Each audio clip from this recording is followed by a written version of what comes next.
Greg, Thomas, Tanya. We're going to get started before Justin joins us because we don't have that much time. So I'm going to disappear and let Tanya introduce herself and lead that panel. Thanks, Tanya.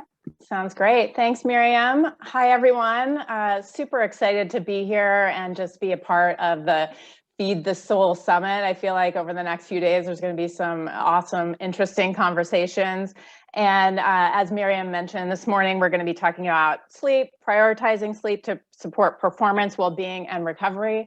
Very ironic that we're talking about this today because I got no sleep last night and I locked myself out of my apartment this morning. So, oh no! So I'm actually super interested to hear what you guys have to say.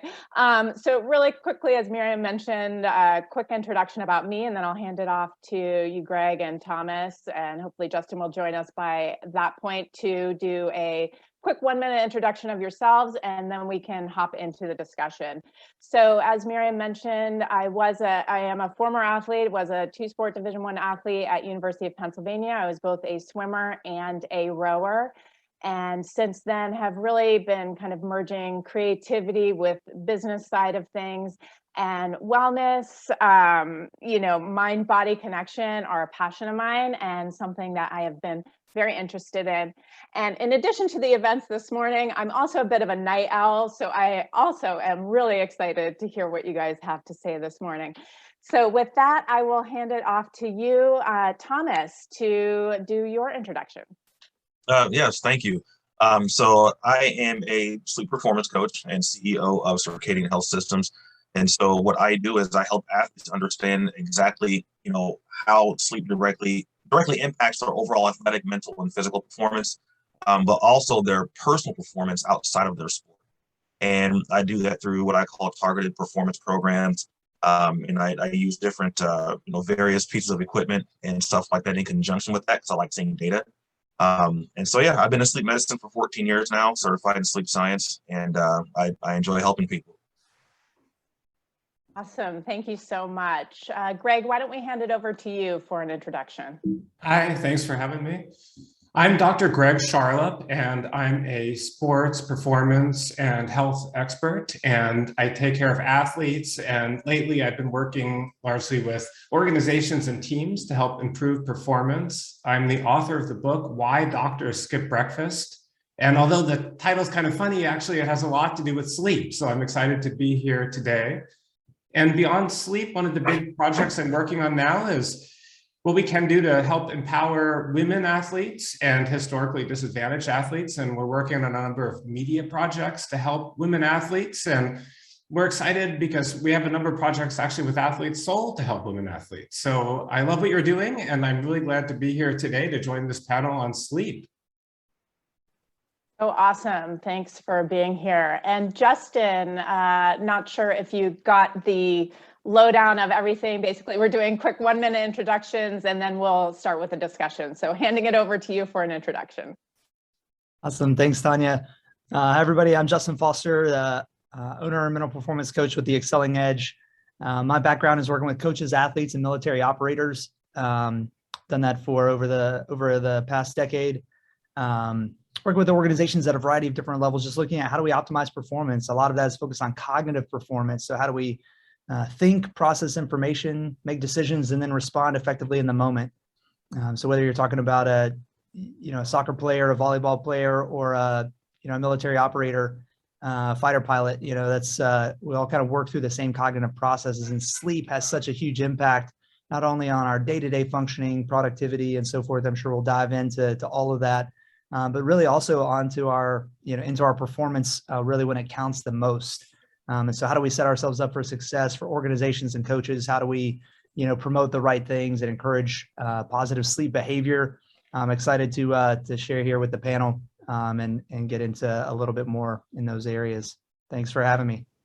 This is awesome. I have so many individual questions for all three of you, but we can go ahead and get started with the discussion. So first, Thomas, we'll go ahead and start with you and your, as you mentioned, like I think you said 14 or 16 years background dealing with sleep and performance. So would love to hear, can you talk a little bit more about the true impact of sleep on performance and well-being? And, you know, you also mentioned data. So would love to hear if you have any statistics behind that. Yeah, absolutely. So I'll start with the stats first to kind of build up, you know, why this matters. So this is some years ago. I think it was 2015, and Stanford University did a not like a study, but just kind of did a project with their athletes, basketball and their swimmers. And they said, hey, you know, we want you to increase your sleep time by 10 hours to see what happens, right? And so at the end of it, in basketball, their foot sprints were faster, 16.2 seconds versus 15.5. Their free throw percentage went up by 9%. Their 3-point percentage went up by 9.2%. Okay. Their fatigue level went down. And then of course they reported improved, and I had this all written down here. It reported improved practice and games. You know, like their performance improved in practice and games. And then for swimming, their 15-meter sprints improved by 0.51%. Or 0.51 seconds, and then off the block, 0.15 seconds quicker. And then their turnaround time, 0.10 seconds. And then their kick strokes went up by 5 strokes. So that matters, you know, in swimming. I mean, those small, you know, yeah. So why is that? Well, because when we're performing, when we're, you know, practicing, competing, you know, whatever we're doing, we're breaking down muscle fiber and tissue. And so the only time that your body really has that time to replenish and to regenerate and to repair and rebuild itself is during sleep. And it's these deeper restorative stages of sleep, like stage 2 and 3 in REM, where these processes take place. And so what happens is a lot of athletes, and alarmingly professional athletes that I've talked to that don't understand this, and I guess the misconception is, you know, and I thought this as well, was, well, how did they not know this? Like, how did they not have someone teaching them this, you know, because they have all these resources available, which is fine with me because now I get to do it. So, but how did they not have this? And so I'm having these conversations with them, and sleep is a huge part of what I call the performance puzzle. And so when you take a step back and you look at what these athletes are doing, sleep is always usually that missing piece. And so it's teaching them how to prioritize it, and also how to prioritize their recovery and actually recognize sleep as part of their training. That is fascinating to me. And also, you know, as a former swimmer, the amount of time we spent in practice trying to get half second off of a 50 is insane. If I only knew, I could, you know, I could sleep a little bit more, and that would do it for me. I wish I had that knowledge then. So that's really fascinating. And you touched on a really interesting point about muscle recovery and everything. Greg, I was actually curious from kind of this medical perspective, how sleep impacts that recovery and overall muscle recovery as well. Yeah, I love the question. I want to take a step back for a second, because I want to agree with what everybody's saying about the importance of sleep, but I want to put it in context. You know, we actually talked about this in the book, Why Doctors Skip Breakfast, which is, you would think that sleep is a drag, right? Like, imagine evolutionarily, you're an animal like a fox or something, right? When you're sleeping, it's a problem, because when you're asleep, a predator could kill you. You're not able to go hunt for food because you're asleep. You're not able to find a mate, so you're not having babies. It's a real problem. So you would think if there's any evolutionary way that we could have gotten rid of sleep, we would have done it. There'd be foxes that don't need to sleep. But almost every single animal across all range of animals needs to sleep, and we do too. And that's because sleep serves a critical function. And as you mentioned, it serves an essential function in muscle recovery. And it's really one of the most important things for muscle recovery. It also serves an important role in brain recovery. We've discovered really kind of recently that sleep is actually one of the keys to the brain's ability to clean itself and wash out useless garbage compounds. And it may actually help us prevent things like Alzheimer's disease, for example, by getting enough sleep and allowing our brain to wash itself out of these toxins and unnecessary chemicals. So throughout your body, whether it's the muscles, whether it's your GI system, whether it's your brain, it's all dependent on sleep. And this is true across the animal kingdom. I think that's so interesting. You know, I've heard it referred to as, you know, sometimes dreams tell you something, but sometimes it's just taking out the trash. And I think kind of, you know, what you were saying in terms of brain recovery is so interesting. And, you know, as mentioned this morning, I didn't get a lot of sleep last night. And hey, obviously my brain didn't recover and I locked my keys in my apartment. So that actually brings... Is that your coffee? Nice. So that actually brings us to like a really interesting question around, you know, sleep deprivation. And so, okay, we've kind of all agreed here, and obviously that's what this panel is about, how much we do need sleep. But what about when someone is sleep deprived? I'd actually be interested, Justin, in hearing from your coaching experience and everything. Like, can you tell if someone's sleep deprived, and, you know, how does that manifest itself?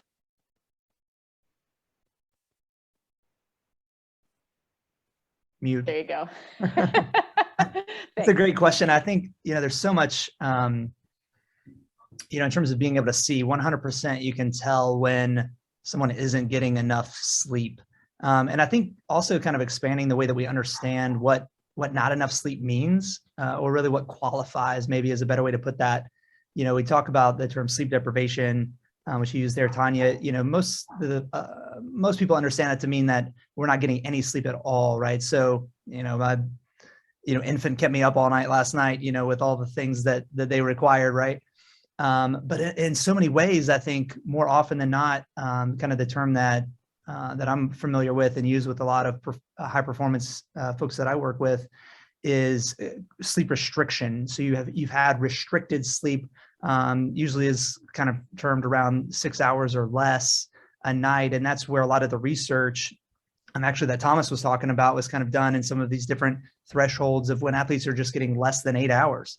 You know, the impact that it can have on not only just their overall health, you know, which is a number of different things, stress related and otherwise, but also their performance. Some of the things that, to get more directly to your question, when we talk about kind of the cognitive functioning from sleep, a lot of times what you see is just more mental mistakes. People are making mistakes in areas that they don't normally make mistakes in. You're seeing a decrease in performance execution in terms of specificity, accuracy, reaction time, some of the things that Thomas was talking about. But also their decision making, their ability to concentrate, or maybe like, you know, I think about in football, maybe specifically where there's, you know, a play call and you know, a receiver doesn't quite remember the route, or a DB misses the coverage, you know, and there's a blown coverage, and oh, now we gave up a touchdown. You know, is that a misread, or was that actually that athlete didn't, you know, hasn't been sleeping well for the last, you know, couple of nights for perhaps a variety of reasons? But the way that we process information, the way that we regulate our emotions, we have a quick trigger. I think we all feel that if you have toddlers at home, at least. How, you know, we regulate our emotions not as well when we haven't had the right amount of sleep. And so I think expanding our understanding of sleep deprivation is a key factor when we look at what is the impact that not getting enough sleep is having on performance and also well-being, just day in and day out.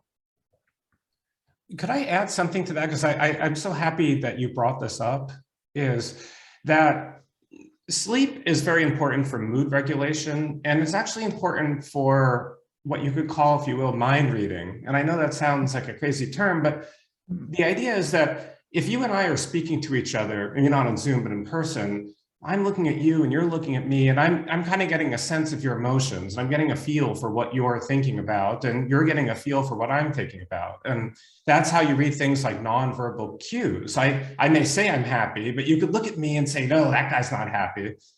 And so it turns out that sleep is really important for this mind reading skill. Now you could say, what does that have to do with sports? And it turns out it has everything to do with sports, because when you're out there on the field or on the court, and you're covering someone, mind reading is essential. You need to be able to figure out what the other person is going to do before they do it, and so you could respond appropriately. And it turns out there's actually been studies on this in terms of sleep and athletics. And we know that a well-rested athlete is better at this sort of mind reading communication ability than a poorly rested athlete. Yeah, Craig, I think that's a great point. Just in our perceptual abilities, whether we're talking about driving, right? A more day-to-day risk that we all seem to take, less so in the last couple of years, maybe, but also our perceptual ability to read those, those physical cues that you're picking up from, an offensive player, defensive player, you're picking up from your other teammates, just in terms of, being able to be in sync and in tune with one another. I think that's a huge point that is not easy to perceive, right, by coaches and staff sometimes, in terms of why an athlete maybe is making certain mistakes or isn't performing up to expectations. Wow, this is so interesting. And Greg, I'm really glad you brought up that mind reading aspect. That's something I hadn't really thought about, and it is really fascinating.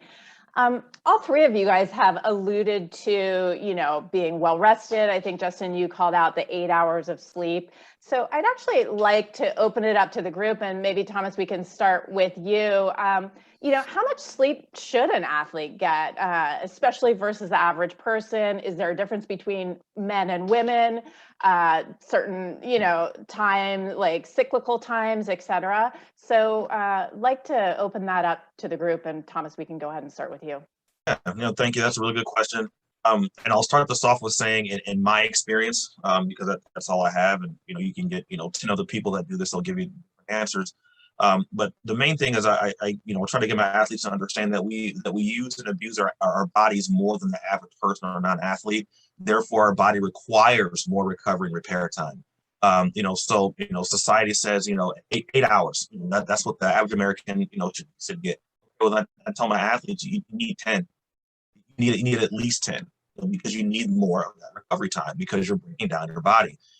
So that part is really, really important. And that, again, that's just in my experience when I work with my clients. That's what I have them doing. And I've got nothing but good responses back from them. Haven't had a client that didn't benefit from it. So, to me, that's what works for them. And really, it also depends on their schedule. So, when I customize and tailor these programs specifically to what they're doing, their lifestyle, that amount of hours may change. Like, for example, I have an MMA fighter. He's over in Russia now. I'm trying to help him get in sync with that environment. I think it's like a 13-hour difference over there. And so, based off of his lifestyle and his schedule, there are certain things that he just could not deviate from in order to, for what I wanted to do with him. So I had to work around that. So instead of getting 10 hours, he's able to get at least 8 to 9. I have to live with that. At the same time, it's like, okay, so you understand, like, this is how this works. And that's the big thing is, making sure the athletes understand. I'm not one of those where it's like, hey, I'm the coach, I'm the expert. You do this because I say. Like, they need to understand exactly why we're doing this. So then when they start seeing those different benefits, what I call micro wins, it really helps them understand the impact that sleep has. And to better to answer another part of your question about male or female, it does make a difference, because especially when it comes to when women are in their cycle, that matters, because the body is really, their bodies are really preparing them for something completely different than what ours is, or isn't, I guess. And so that does make a difference. I'm not really diving too much into that, because I don't really specialize on that part of it. But just from what I've read and people that I've talked to, that does make a difference, male and female wise.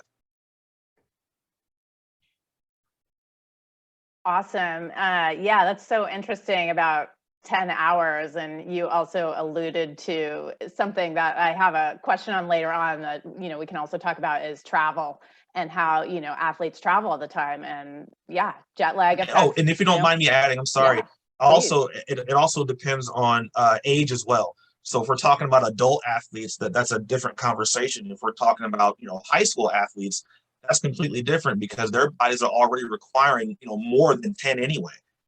So then you have to take that into account as well. Amazing. So I don't feel so bad about myself that I slept a lot when I was that age. Greg, Justin, how about you guys? In terms of how much sleep athletes should get versus the average person, and what you guys are seeing. Well, I would recommend, it's hard to really parse this out. There's just a few studies on this, and I'm not aware of too many sort of incremental studies that look at, say, 8 hours, 9 hours, 10 hours. I can tell you, and this is actually really breathtaking to me, and if you're a coach listening to this or a team owner listening to this, I want you to hear what I'm about to say.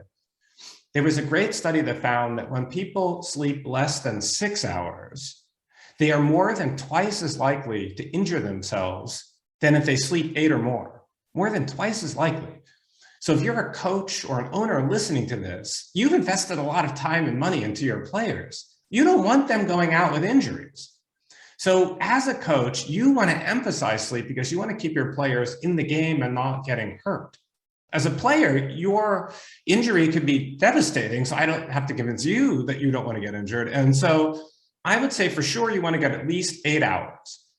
And I do agree with what's been said before that when you get more than 8 hours, there's extra benefit. You tend to run faster, you tend to jump higher, your reflexes are better, and your mood and mood control are better. So I would say at least 8 hours, and if you can get more than that, so much the better. And I just want to say I'm very happy that Thomas and you mentioned women athletes. They unfortunately don't come up enough during these conversations, and I don't think we give women athletes the attention they deserve. So I'm thrilled that that's being mentioned here. And what I would mention with regard to women athletes is, this is really true for any athlete. You want to kind of track yourself.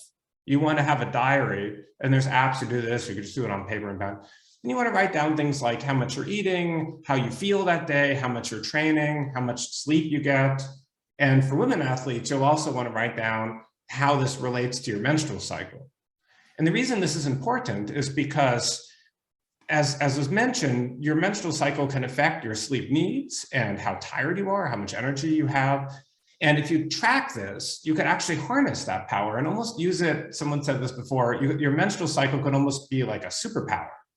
But in order for that to be an advantage to you, it helps to track it and know how it affects things like your need for sleep. And you really have to kind of be proactive to do that. Yeah, absolutely. It's funny. I feel like I just read an article recently about how your cycle can be kind of a superpower and knowledge of that. Absolutely. Justin, how about your experience in terms of how much athletes need? And I think that'll also lead us into the next question. And Greg, I'm glad you sort of brought that up around, speaking to coaches and everything, and how we can get coaches to support their athletes' sleep. I think just to add to what's been said in terms of women athletes, I think there was a lot of positive attention brought to some of the not just around sleep, but just around, women athletes in general by April Ross and Alex Kleinman from the U.S. Olympic volleyball team. There was a great special aired during that period where they were talking a lot about tailoring both nutrition, sleep, overall performance training around, their monthly cycle and working through exactly what are the best ways to optimize performance, leveraging some of the unique needs and even person to person within that. So that may be something to check out as well. In terms of, how much sleep the athletes need, I think I agree with already with what Greg and Thomas have said about, so there's variance there. More is better. I kind of talk about the 8 hours in a way, like a speed limit. It's kind of the minimum effective, go at least, go at least this fast, please. But lots of people like to go faster. So, you're going to get more benefit.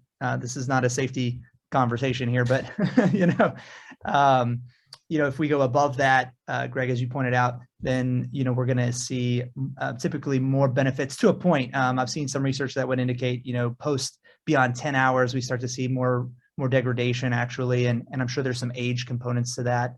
Thomas, you may be able to speak more to that, but that's kind of been my experience. So that 8 hours is kind of a minimum effective dose, if you will. when I'm talking to athletes specifically, because of the heightened need that we need now. Working with, other professionals, those, and coaching communities and front office staff, you have needs too. And your overall health, productivity, and ability to connect with athletes influences their performance. So making sure that we're taking care of the folks surrounding those athletes is also a critical aspect of when you're talking about an organizational level habits and health promotion. And Tanya, if you don't mind, I didn't fully answer the third part of your question about data. Can I answer that? Yeah, absolutely. And please, everybody, I should have said this at the beginning, but if you have something to add, please hop in. Really enjoying this discussion and want it to be a discussion. So appreciate all right, thank that. you. Yeah. So I do track data. I use a sleep mat. It's called a Withing sleep mat. And I'm very careful with, I'm trying to add too much technology into what I'm doing, because a lot of the stuff I don't want to get diluted, because where I come from, I started off in the sleep lab settings. Like I used to do sleep studies. So that was where I was able to actually see the impact that different stages of sleep have on different functions of the body. And then of course, how the transition into those different stages impact different functions of the body. So I've seen sleep, which is pretty cool. But for me, I like to see these things because I want to see exactly what my athletes or even my non-athletic clients are doing sleep-wise, because that helps me understand more of what they're doing leading up to bed, and then actually what they're doing in bed.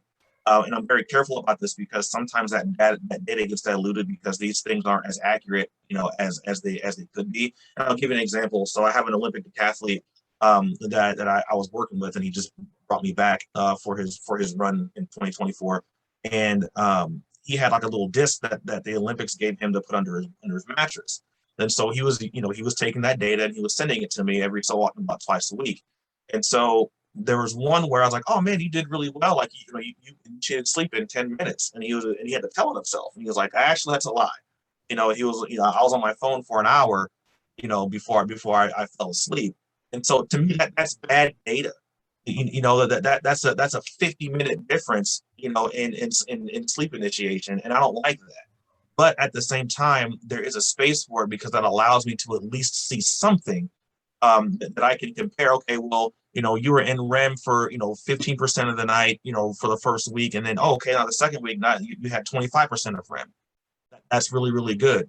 Is that real? I don't know. But at least it's something that we can look at, to kind of help them understand and keep them involved in what I'm doing with them as well. Yeah, that's such an interesting point, especially, it's something I look at on my watch, and same thing. It's like, I definitely did not sleep as much as it's telling me. So, yeah, and I think that's something, do you get the sense that, as we start to do more studies on this, the data will get better and how we kind of measure it will get better? Does it feel like we're really just at the advent of this, of these studies?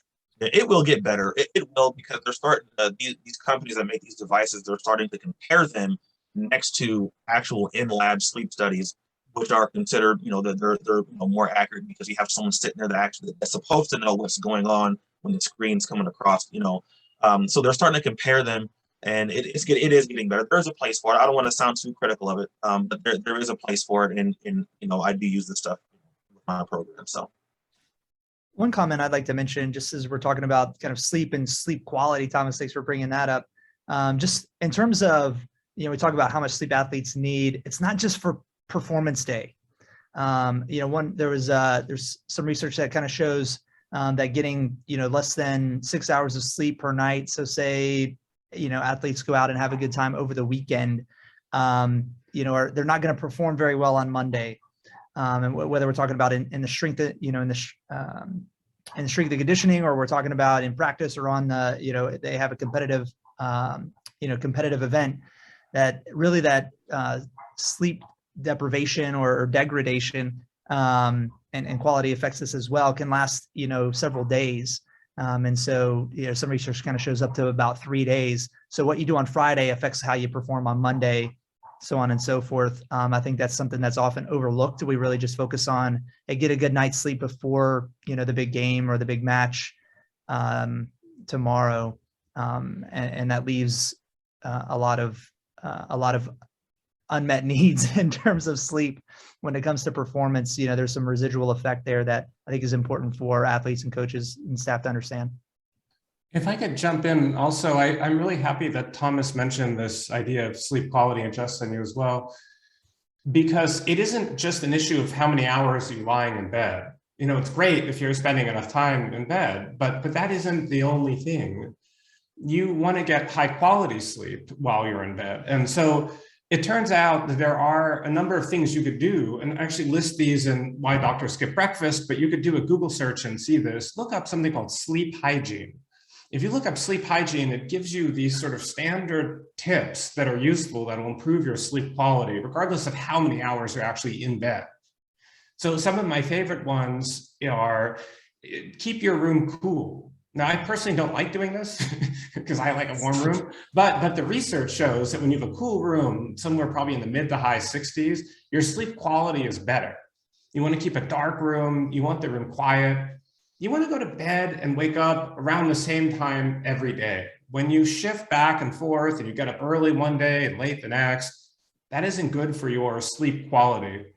And another thing, and I also struggle with this, probably most of us do, are devices. When you look at devices before bed, particularly computers or phones, that isn't good. There's clear data that this impairs the quality of your sleep and makes it longer for you to fall asleep. So, I say, even though, again, I'm not a great role model here, is try not to look at your devices for a while before bed. And if you have to, keep it away from your face, keep it as dim as possible. And then one last thing, avoid stuff like alcohol, tobacco, caffeine, and even strenuous exercise close to bedtime. That is awesome. Thank you so much, everybody. And actually, it leads us into kind of the next few questions. We have a few minutes left. And so I feel like we've established kind of the importance of sleep, what it does. So let's bring it to real life. So, I definitely appreciate what everybody's saying, like, hey, sleep hygiene. I mean, that's a huge thing. Totally agreed.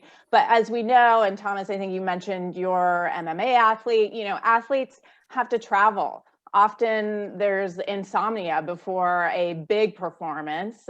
Justin, this alludes a little bit to what you were talking about, how it's not just the night before, but it's, the weeks leading up as well. And so what do you guys recommend to sort of combat this? Or, how can athletes and even coaches support kind of this consistency when real life happens? There's a lot of inconsistencies, and what can we do here? Tanya, that's a great go ahead, question. Justin. I'd love to jump in on that. Oh, yeah. Sorry, Thomas. Thanks, man. No, go ahead. Great. So, I think the biggest thing that I've seen, both working with in the world of athletics and also the military, which has kind of a, we don't need sleep kind of culture, just continue to charge hard and so forth, and mission requirements. But athletes fall into some of those same mentalities as well. And I think from an organizational standpoint, when I work with high performance organizations, one of the biggest things is educating athletes about the impact of sleep. Athletes want to compete. They want to stay healthy. They want to stay in the game, in their sport for as long as they can. And so I think when we can educate athletes about a lot of the things that we've already talked about, the injury risks, the decline in cognitive performance, the mental mistakes, the changes in physiology, you're going to get stronger if you sleep more. Thomas alluded to this, but we talk about you're going to release more growth hormone, right? That's why my 5-year-old keeps getting taller. When we talk about the actual influence on educate athletes on the actual influence on their performance on the field, the court, the course, the track, in terms of whether we're talking about reaction time or serving accuracy in tennis or free throw percentage, all these different things. Athletes want to compete. So from an organization or coach's perspective, when we educate athletes, I try to equip them as best I can with, from coaches and support staff. Hey, educate them, plaster this stuff up. You hang things up around the locker room. This is great information to share with athletes to it's really just about motivation. It's a habit that we need to develop, and sleep is a kind of a gateway habit to better performance, better health and better well-being. So I think that's really the best place to start from my perspective. Yeah, and I'll piggyback on that with what he said. For me, yes, educating the athletes, but I also make a point in educating, like you said, the coaches and support staff, so then they can support the athlete for what they're wanting to do. Prime example, Chicago Sky, who just won that WNBA championship. So, Kalia Copper, who won the MVP, she was one of my clients. And then James Wade, who's their head coach, he was one of my clients as well. And one of the things that I was talking about with him was, practice times, to get the best, out of them during that time. So I think the last I read was, I guess we have optimal performance between I think it's between 11:30 and 2 o'clock is when you're going to get the best out of yourself performance wise. It may be different. And so he was like, man, I never really thought about that for when I'm scheduling practice times. A lot of coaches don't. They don't think about these things. They have it in their head. Hey, we're going to start at 6 o'clock in the morning and we're going to go until whenever. And it's like, no, like you're causing more harm than good. And it's hard to kind of to get them away from that. But that's where like the education and training really, really matters. And so it's like, oh wow, I didn't realize that this was actually hurting my athletes. Okay, well, what can I do to help optimize this and help myself and to help my team win? Yeah. And so that's really, really important as well. Yeah, I wish you were around, Thomas, to speak with my coaches. We had like 5:30. I'm a night owl. We had 5:30 a.m. practice, so I was not at my optimal enough. Common in a lot of college environments as well. Talking with some of those college coaches, they're trying to work around class schedules and travel and things like that, which we didn't quite get to. But just being able to look at, hey, there's other ways of doing things. There's other ways to get in practice and look at what are you really getting out of that 6 a.m. practice? Not as much as you think. Yeah, that's such an interesting concept. What I'm hearing is it should almost be sort of scheduled like a practice or definitely a part of the overall training program. Is that what I'm hearing? Definitely. Yeah, and that's why I customize and tailor my program specifically to, the person, whether I have an athlete or a non-athlete. I just gather that information. I'm listening to what they are doing. I'm listening to what they're not doing as well, because then that helps me plug in to what I feel they need to do. So customizing your schedules really, really, really helps as well. And just understanding what your athletes need. They do have what's called an athlete sleep questionnaire that's out there. So you can actually get those and have I think Michigan University did this with their athletes, with their basketball players, and had them fill out this questionnaire. And they were able to better help their athletes. And one of the players had sleep apnea, and his performance kind of skyrocketed. So, that's really important.